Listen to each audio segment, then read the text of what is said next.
দেশের দক্ষিণ পশ্চিমাঞ্চলের একটি গুরুত্বপূর্ণ জেলা সাতক্ষীরা। প্রাকৃতিক সম্পদ, পর্যটন এবং শিল্পে সম্ভাবনা থাকলেও এই জেলা আজও উন্নয়ন বৈষম্যের শিকার। স্বাধীনতার ৫৪ বছর পার হলেও বড় কোনো উন্নয়ন প্রকল্প বাস্তবায়ন হয়নি এই জনপদে। জেলার ৮০% সড়ক এখনও অনুন্নত, বিশেষ করে শ্যামনগরের ২ দ্বীপ ইউনিয়ন গাবুরা ও পদ্মপুকুর। সেখানে নেই কোনো পাকা রাস্তা, স্বাস্থ্য ব্যবস্থা ও বিশুদ্ধ পানির নিশ্চয়তা। কাদামাটির রাস্তা আর দুর্ভোগ যেন এখানকার মানুষের নিত্যসঙ্গী। সাতক্ষীরাতে মোট ১১,০০০ কিলোমিটার সড়ক রয়েছে, তার মধ্যে ৯,০০০ কিলোমিটারের কাঁচা এবং ২,০০০ কিলোমিটার যে সড়ক পাকা রয়েছে সেটাকে বলা যায় পাকার রাস্তা বলা যেতে পারে না। আপনি যদি আমাদের মূল সড়ক দিয়ে আসেন তাহলে মনে হবে রোলার কোস্টারে আপনি চড়তেছেন। যদি সুন্দরবনের কথা চিন্তা করেন, এটা আমাদের সবচেয়ে বৃহত্তম ফরেস্ট আর কি এশিয়ার ভেতরে, কিন্তু সেই ফরেস্টে যে ট্যুরিস্টরা আসবে সেই রাস্তাটাই নাই। তো সেই জায়গা থেকে আমরা মনে করি সরকারের কাছে অনুরোধ করব যে আমাদেরকে তো আমরা আপনাদের কাছে বেশি কিছু চাচ্ছি না। আমাদের অন্যান্য জেলা যে ২০টি জেলা এর আগে প্রকল্প শেষ হয়েছে বিশেষ অঞ্চল হিসেবে, তারপরে ২০টি জেলার প্রকল্প চলছে, ৪০টা জেলা হয়ে গেছে। আমরা তো ৬৪ জেলার মধ্যে আমরা আরও ২০টা। তো আমাদের প্রকল্পটা করলে তাদের তো কোনো অসুবিধা নেই এবং আমরা এত বছর ধরে কিছুই পাই নাই। ফলে আমরা সরকারকে বলবো আমাদের যেটুকু বঞ্চিত করেছেন সেটুকু আমাদেরকে দেন। ভালো স্বাস্থ্যসেবা এখানে মা বোনেরাও পায় না। দেখা যায় একটা গর্ভবতী মায়েরা এখান থেকে শ্যামনগর যেতে হয় আমাদের।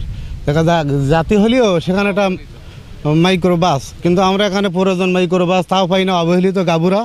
এজন্য আপনাদের কাছে অনুরোধ যে আমাদের গাবুরার প্রতি একটু খেয়াল রাখবেন আপনার। দেশের দক্ষিণ পশ্চিমের অবহেলিত জনপদ সাতক্ষীরা।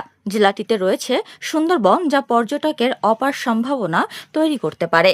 রয়েছে চিংড়ি ও কাঁকড়া শিল্প, যা বৈদেশিক মুদ্রা অর্জনে দেশের অর্থনীতিতে বড় অবদান রাখছে।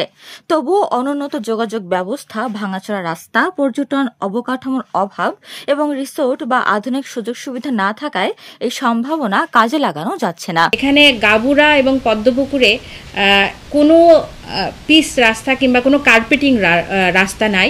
সেখানে কখনো ৩ চাকার কোনো গাড়ি চলেনি। প্রেগনেন্ট মা যখন প্রসব বেদনায় ছটফট করে, তাদেরকে যখন উন্নত চিকিৎসার জন্য উপজেলাতে আসতে হয়, উন্নত চিকিৎসা বলতে উপজেলার উন্নত চিকিৎসার কথা আসলে এই এলাকার মানুষ আসলে স্বপ্নও দেখে না। এই শ্যামনগরের মানুষও যাতে পিছিয়ে না থাকে, আমি আপনাদের মাধ্যমে অনুরোধ জানাবো যে আমাদের শ্যামনগরের মানুষ যাতে তাদের মৌলিক চাহিদাগুলা পূরণ করতে পারে, সেই বিষয়ে বাংলাদেশ সরকার পদক্ষেপ গ্রহণ করবে। এদিকে খেলাধুলার ক্ষেত্রেও পিছিয়ে পড়েছে সাতক্ষীরা।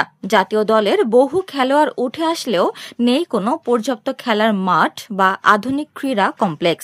এই জেলার উন্নয়নে টেকসই উপকূলীয় বেড়িবাঁধ, উন্নত যোগাযোগ ব্যবস্থা এবং অবকাঠামোগত উন্নয়নের বিকল্প নেই। এসব বাস্তবায়ন হলে সাতক্ষীরা শুধু সম্ভাবনাময় জেলা নয়, বরং জাতীয় অর্থনীতিতে অন্যতম প্রধান শক্তি হিসেবে পরিণত হবে বলে মনে করেন এলাকাবাসী। বাংলাদেশের সুন্দরবনের বড় অংশটি সাতক্ষীরা রেঞ্জের মধ্যে অবস্থিত।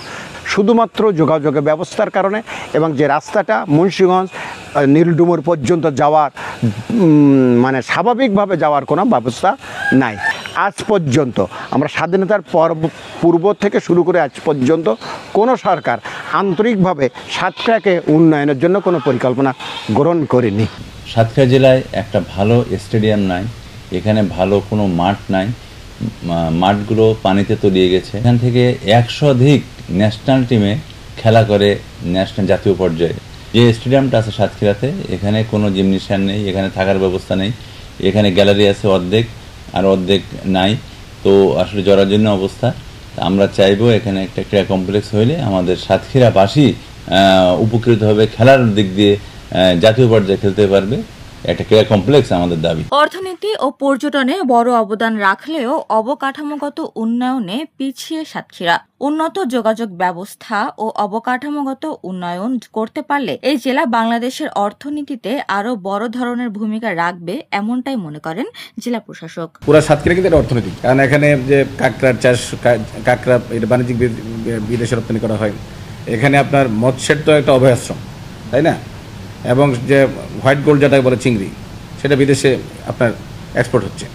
তো এইরকম করে ফসলে মানে সব কিছু ক্ষেত্রে কিন্তু জাতীয় অর্থনীতি কিন্তু সাতক্ষীরা অবদান রাখছে, কিন্তু সেই অনুপাতে কিন্তু এখানে ডেভেলপমেন্ট কাজটা হয়নি। ইভেন আমি যদি বলি যে এই সাতক্ষীরা পৌরসভা বা অন্য পৌরসভাগুলো আছে, সেখানে ড্রেনেজ ফ্যাসিলিটিস নাই। হ্যাঁ, এখানে কিন্তু অনেক কিছু কাজ করা যাচ্ছে। আমাদের কিন্তু পর্যটনের কিন্তু একটা বড় হিসাবে বিকশিত হবে। ঠিক একইভাবে আমার যদি রাস্তাটা হয়ে যায়, এই সুন্দরবন কেন্দ্রিক যে রাস্তাটা, যে সড়ক পথে সুন্দরবন সাতক্ষীরার আকর্ষণ, এই রাস্তাটা হয়ে গেলে কিন্তু এখানে কিন্তু বিশাল কিন্তু আপনার এই সুন্দরবন কিন্তু একটা পর্যটন মানে পর্যটকদের আনাগোনা বেড়ে যাবে। নাবারণ থেকে আমাদের কিন্তু ওই রেল লাইন এটাও কিন্তু অনুমোদিত হয়েছে, এটাও কাজ শুরু হবে। উপমা রায়, সোনালী নিউজ।